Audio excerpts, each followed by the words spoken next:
Howdy, lieutenants and economists. The most volatile, evil, disgusting things on the planet, humans. If you have a video request, you can always go to assholeconsulting.com. Yeah, I am gonna charge you, kids. And that is the importance of not fucking up. You are such an asshole!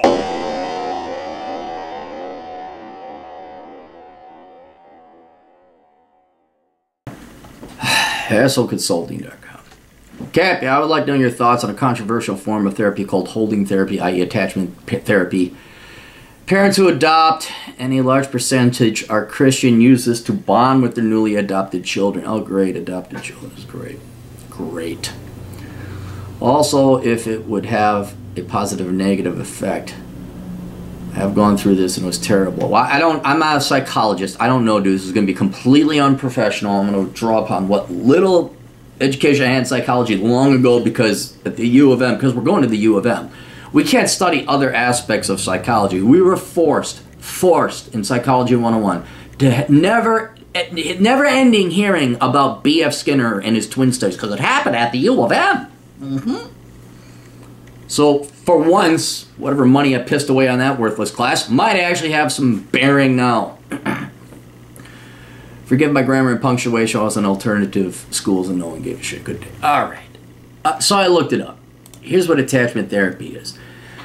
Attachment therapy is a treatment used primarily with fostered or adopted children who have behavioral difficulties, sometimes severe, but including disobedience, a perceived lack of gratitude or affection for the caregivers. The children's problems are ascribed to the inability to attach to their new parents because of suppressed rage due to past maltreatment and abandonment. The common form of attachment therapy is holding therapy, in which a child is firmly held or lain upon by therapists or parents. Yeah, because it's not bad enough you don't have your biological parents. You're going to have someone, even your adoptive parent, you're going to have a stranger therapist lay on top of you. Great. It's just like daycare. Like, oh yeah, here's a stranger. He really likes you. She's just like mommy. Through this process of restraint and confrontation, therapists seek to produce in the child a range of responses such as rage and despair with the goal of achieving catharsis. In the olden days, you just had a dad around and you spanked the little fucker. In theory, when the child's resistance is overcome and the rage is released, the child is reduced to an infantile state in which he or she can be reparented by methods such as cradling, rocking, bottle feeding, and forced eye contact. The aim is to promote attachment with the new caregivers. Control over the children is used. Can you see just how much bullshit these psychologists were back in the day? Now, it's been disavowed since by the psychology profession, but do you understand not only how new, but just how completely made up of whole bullshit fabric psychology is?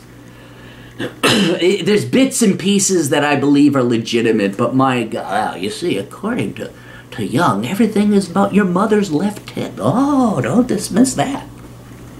You're just a heathen. You don't have the brilliance of Freud. Everybody wants to climb a tree and have sex with their cousins. Oh, it's very well founded. Well, maybe that's true in Wyoming. Parenting techniques believe that the properly attached child should comply with parental demands, fast, sappy, and right the first time. Spanking. It's funny, but if you just had nuclear families, fathers around, and fathers that would discipline, they were masculine, the entire psychology industry would be out of business. There'd be no ADHD, no autism, no Asperger's, no social anxiety, no pussies. It would be, well, there'd be no millennials. I mean, the entire generation, poof, they'd be gone. These techniques have been implicated in several child deaths and harmful effects. I could see that. This form of therapy, including diagnosis accompanying parenting techniques, is not scientifically validated, like most of the psychology profession. Ugh. Nor is it considered to be part of mainstream psychology. It is, despite its name, not based on attachment therapy, which is itself considered incompatible. Blah, blah, blah, blah, blah, blah, blah, blah, blah, blah, blah. Forced eye contact required totally submit by Alright. My thoughts, dude, I don't know. It sounds like bullshit, okay? We're gonna hold you down as a little kid. What if the little kids too? And I can see where a kid would get injured. My thoughts is you should probably bring fathers back. And real ones. that spank, that discipline. But the whole problem, you have this whole erroneous, it's not erroneous, it's a premise, a problem within the premises by which everything is operating, and that premise is that you are dealing with adopted children. Now, no offense to you, you are adopted, but adopted children already come from a disadvantage. And the one thing, where Aaron brings up the one thing he remembers from the psychology class he totally didn't need to take, is when you did the twin studies, one would be adopted, one would grow up with the biological parents. There is a, 20 to 30%. There's a significant percent of being with your biological parents. Call it intuition, to call it whatever. Infants, children, babies, full-grown adults, they intuitively know there's an intuitive advantage to being around your biological parents. Another thing they did is like step-parents. You know, here's your father, here's your new father, there's a father, or boyfriends that kill their kids or their girlfriends' kids or abuse them. The kids know, that ain't dad. That ain't dad. And then if you look at various measures and metrics, kids under those families, the Frankenstein families, don't do as well as if, oh my God, get this, if your biological parents stayed together. Who dang? So it's not rocket science. This is, I know the left is all like, yeah, nuclear family is bad. You can have mommy and daddy, and you people don't have to get married, and dad can live here, and mommy can live there. You can timeshare the children. Inevitably, it's the goal to have kids be completely removed from their parents and be raised by the public schools in the state, so that the state may raise future Democrat socialist voters. That's what it is. It's not conspiratorial. You may think it is. Well, just look at what happens. You tell me what you think public schools are about. Early childhood education. It was rare if you went to preschool. Kids started school at 5. You went to school at 5. Kindergarten. Well, then came preschool. That was kind of rare. Now it's preschool, pre-K. Starts at 2. That's just babies. That's just... And then it's the same thing. Well, okay, your parents might be married, but you're being raised by a nanny or some state-financed daycare provider. That's not your parents.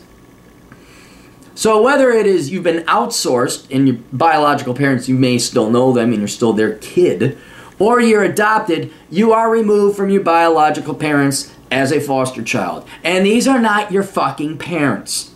They may be your foster parents. They're not your biological parents. And you lose that 20% to 30% advantage, benefit, stability, whatever you want to call it, being removed from your biological parents. So already, when you are looking to adopt, you are in one sense heroic, because as parents you are taking on something significant. Now let's introduce Christianity and virtue signaling parents. I look up to respect people who take genuinely disadvantaged children and try to raise them and give them a stable home. That's truly selfless, it's truly caring. And if you follow some words of the Lord, some Christian families do this and they do a good job. However, this ain't the World War II generation we're talking about now.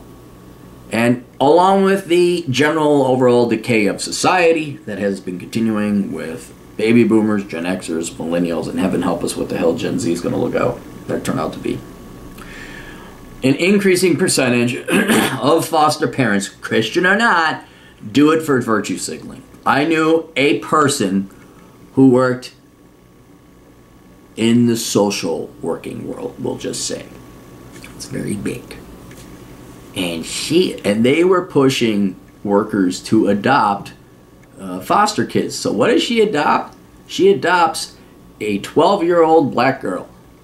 Now, poor black girl doesn't have a kid. Oh, and the gal was white. But she said, I'm going to adopt, I'm going to show the world what a great, wonderful person I am. One, by the age of 12, you gotta be kidding me. That kid is, you don't have any influence over it, okay? Second, no parent around black girl from the inner city. You think she's gonna run off and go become the next Stephen Hawking's? or Bill Gates, and fights, drugs, teen pregnancy, of course. We can't go without that, without checking. We got to fit that stereotype. It was not fun for anyone. She did that kid no value. Kid was already, and here's the sad thing. Sometimes it's too late. The die has been cast. It'll be up to that poor kid's individual temerity and strength and personal resolve to have a better life for his or herself. But let's be clear why that person adopted that child. It was not because she actually cared about the child. She wanted to show her coworkers and her peers just how magnanimous she was and how open-minded she was. And virtue signal, virtue signal, virtue signal.